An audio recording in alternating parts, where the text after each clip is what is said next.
তৃণমূলের কালচার, সে কালচার প্রকাশিত হয়েছে। আমরা নাকি ভারতীয় জনতা পার্টির বিধায়ক অশোক কীর্তনের উদ্বাস্তু মতুদের ভোট কেটেছে।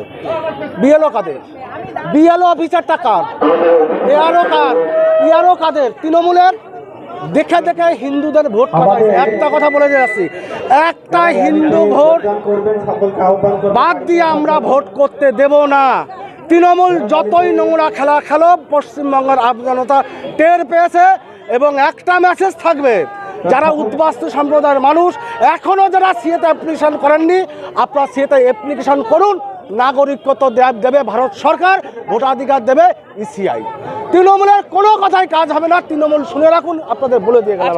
অশোক কীর্তনিয়া বনগাঁ উত্তরের বিধায়ক তার বাড়ির সামনে একটা ফ্লেক্স দিয়েছে এবং সেখানে যেটা দেখলাম আমরা যে আপনাদের মাধ্যমে যে এসআইআর যে চক্রান্ত বিজেপি করেছে, তাতে হিন্দু ধর্মাবলম্বী মানুষ, নমশূদ্র, মতুয়া, রাজবংশী যারা ব্যাপক হারে এই ভোটার তালিকা থেকে বাদ দেওয়া হয়েছে, তার জন্য তাদেরকে ধিক্কার জানিয়েছে, তাদের কাছে জবাব চেয়েছে। এটা সাধারণ মানুষের বহিঃপ্রকাশ। সেই ফ্লেক্সে মমতা বন্দ্যোপাধ্যায়, অভিষেক বন্দ্যোপাধ্যায়ের ছবি থাকতে পারে, তৃণমূলের প্রতীক থাকতে পারে।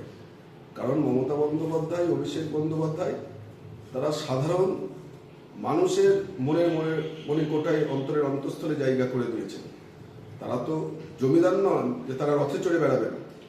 তারা সাধারণ মানুষের প্রতিনিধি হিসেবে একদিকে সর্বোচ্চ আদালত, সুপ্রিম কোর্ট এবং রাস্তার পাশে দাঁড়িয়ে অবস্থান বিক্ষোভ করছেন সাধারণ মানুষকে ভোটার তালিকায় রক্ষা করবার জন্য।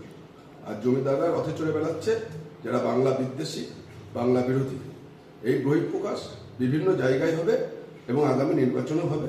তার জন্য অশোকবাবুদের সহ ভারতীয় জনতা পার্টির সমস্ত জনপ্রতিনিধি নেতৃত্বদের তৈরি থাকতে হবে।